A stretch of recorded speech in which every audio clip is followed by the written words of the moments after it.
Welcome to Donmar TV News Channel. Sa paliwanag na yan ni Pangulong Duterte kung bakit hindi siya makikipagdebate kay retired Senior Associate Justice Antonio Carpio, sagot ng dating mahistrado, dapat nga lang nabawiin ni Duterte ang mga dati niyang pahayag tungkol sa West Philippine Sea. Kung alam naman daw ng Pangulo na anumang sabihin niya ay may tuturing ng polisiya ng kasalukuyan at susunod ng mga administrasyon. Dapat bawiin ng Pangulo ang mga sinabi niyang ang China ang may sakop ng West Philippine Sea, maaaring mangisda sa Exclusive Economic Zone ng Pilipinas sa mga Chino, at isang papel na pwedeng itapon sa basurahan, ang Arbitral Award na iginawad sa Pilipinas noong 2016. Kapag hindi raw binawi ng Pangulo mga naturang pahayag, makokompromiso ang kasalukuyan at mga susunod na administrasyon. Si dating Foreign Affairs Secretary Albert Del Rosario naman na hinamon ni Presidential Spokesperson Harry Roque na makipagdebate, ayaw ng patulan ng hamon. Lalo lang daw kasing maipapakita sa mundo na hindi nagkakaisa ang bansa tungkol sa issue. Mungkahin ni Del Rosario sa gobyerno, pakinggan kung anong sinasabi ng mga Pilipino. Sa kanyang Talk to the Nation kagabi, binanggit din ng Pangulo ang pahayag niya noong 2016 elections na magji-jetski siya at itatanim ang watawat ng Pilipinas sa Spratlys. 5 taon matapos ang kanyang pangako, ang sabi ngayon ng Pangulo, nagbibiro lang siya. Kung nagbibiro lang pala ang Pangulo noon, hindi na raw malaman ng taong bayan ngayon kung seryoso ang Pangulo sa mga pahayag niya tungkol sa West Philippine Sea, ayon kay Senator Ping Lacson. Foreign policy statements, hindi ito pwedeng gawing biro-biro because may international implication pa ito. Di ba? Kasi hindi lang naman ang audience mo dito Pilipinas. Look what's happening. Ang dating sa China, talagang parang inaabando natin yung arbitral award. Hindi kagaya ng nakaraang administrasyon. Ang nagpalayas sa atin, yun, China, at yun ay nasa ilalim ng dating Secretary of Foreign Affairs Alberto Del Rosario. Ay, di ba? Binibida natin sa inyo. Nabola siya, nautakan siya, nalansi siya. Sabihan lang siya, alis na kayo sa bahay. Ayun. Nung umalis, hindi maumalis yung kalaban, nanatili sila ron. No, tayo ngayon na naitsapwera. Yan. Alam nyo, natatawa ako dun sa natatawa ako dun sa mga komentaryo dun sa bakit daw umatras si Presidente. Tinatawag pa siya duwag. Ay, nako, alam nyo. Sabi ko na nga sa inyo. Kasi hinaman niya raw ng debate. Nung tinanggap daw bakit daw siya umatras? Nako, unang-una. Hindi nyo nga ito naman si Tony Carpio nilalansi ka lang ni Presidente Duterte. Hindi ba sabi natin? Paano mo naman masasabi na yung debate na sinabi ni Presidente magdebate kayo ay hindi pa naganap? Wala na nga kayong ginawa kundi magdebate kay Presidente at si Presidente rin, dinidebate rin kayo.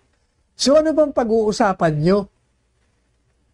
Kung baga, inaasar ka lang, iniinis ka lang, iyo naman talon ka naman agad. O pagkatapos ngayon sabi ni Presidente, Secretary Roque na lang mag-debate sa'yo. Naku, ito namang mga anti-Duterte, duwag yan si Presidente. Jesus Maria Josep. Hindi nyo alam ang mga sinasabi nyo. Kung duwag si Presidente Duterte, wala nang matapang. Ito nga yung ito yung sagisag ng katapangan dito kaurungan yan. Alam nyo, nung makausap natin, talagang gusto niyang magipag-debate. Actually, debate naman, paulit-ulit lang nila naman sasabihin ng dalawa kung matuloy naman. Pero sabi ko sa kanya, ano naman pagdidebatehan nyo? Klarong-klaro naman yung issue. Inaamin pa ni ex-Justice Carpio. Sabi niya, hindi naman pinag-uusapan dito na yung China, kinuha nila yung Scarborough Shoal. Eh, hindi ba yun din ang sinasabi ni Presidente? Sa inyong panahon ni Del Rosario, at yung China, sa panahon naman ni Presidente Ramos, may kinuha rin kung ano ba yung kinuhang teritoryo natin. Nakuha rin yun. Kaya, kung yan lang ang mga issue, hindi ako makipagdebate. Exactly. Kaya nga, yung mischief rip, yung isang kinuha. Kaya sabi ni Presidente, at sabi ko, hindi ba yun ang linya ko dito sa programa ito? Eh, ano pa pagbabandidebatehan?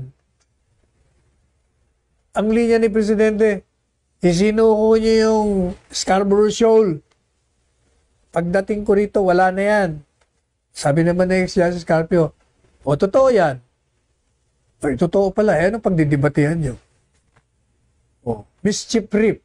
Sabi ni Presidente, yun, binigay nyo. Binamigay na kayo ng mga islands natin. Sinuko nyo eh. O, sabi naman ni Justice Carpio, yung mischief rip. Totoo yan. Nakuha yan ng China sa ilalim ng Administrasyong Ramos. Kaya hindi ako magigipagdebate sa iyo dyan. O, yun pala eh. So, bakit ba itong mga supporters mo, pinagpipilitan na duwag si Presidente Duterte? Wala nga kayong dapat pagdebatehan. Ang sabi mo naman, meron naman daw isa.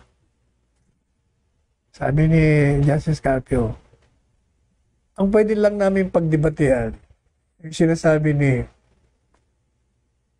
Presidente Duterte, na yan daw West Philippine Sea, nakuha.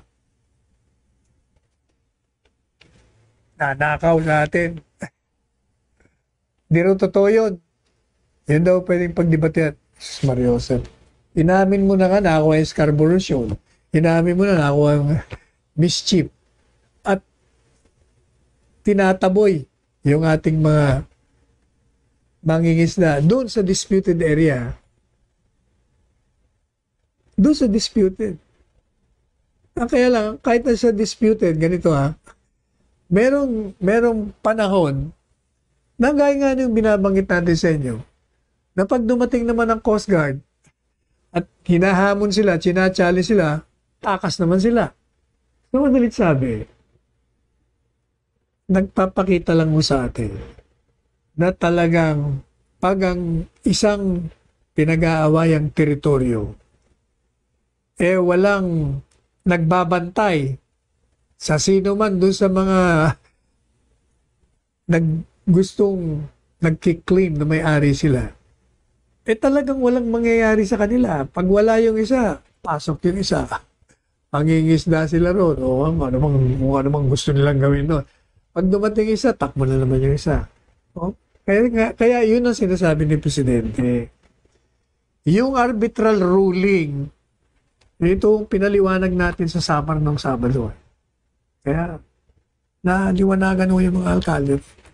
Sinisiraan nyo si Presidente na sinabi ni Presidente, isang kapirasong papel lang yan. Hindi ho yun ang ibig sabihin ni Presidente. Isang kapirasong papel, yung arbitral ruling, sa panig ng kalaban. As far as they're concerned, kung sila, para sa kanila, yung arbitral ruling yan, isang kapirasong papel yan dahil hindi kami pumapayag dyan.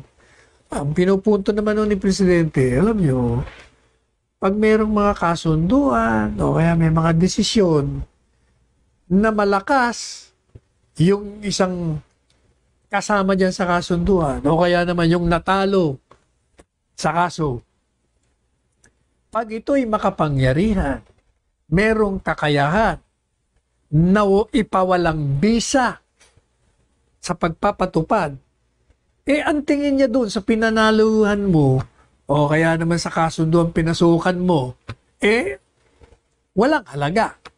Isang kapirasong papel. Yun ang ibig sabihin nun. Pero hindi ibig sabihin na yun ang linya ni Presidente. Hindi kasi kayo nakikinig. Alam niyo, ang problema kasi sa inyo. Pakinggan yung maigi. Yung paliwanag niya. Pinapaliwanag niya naman eh. Ang problema sa inyo, ang hindi nyo na lang nakakalimutan yung sinabing isang kapirasong papel. Arbitral ruling. You have, sabi ni Presidente, wag daw ako English. Kailangan, pag nagsasalita si Presidente, pag-aralan nyo, makinig kayong maigi. Suriin nyo. Kasi, meron siyang pinupunto. Ipinaliliwanag niya. Ano ang pinakapunto niya? Sa totohanang usapan, ang sabi niya, the reality on the ground. Ang katotohanan, kahit na may usapan kayo dyan, kung yung malakas na kasama mo sa usapan at makapangyarihan, ayaw ipatupad dyan, wala kang magagawa. Why? Kasi nga, yung United Nations, walang kakayan, wala namang sariling army. Yung Amerikano naman, ayaw din naman sumali. Takot naman, hindi takot sa kalaban, ngunit takot naman na magkaroon ng nuclear war. At baka naman pag siya'y sumulong doon, pagkaroon digmaan ako, lahat tayo. Wipe out sa planet. Yun. Kaya huwag niyong kakantsawan. Ako ngayon nangangantsaw sa inyo, di nyo naiintindihan kasi. Kaya talaga.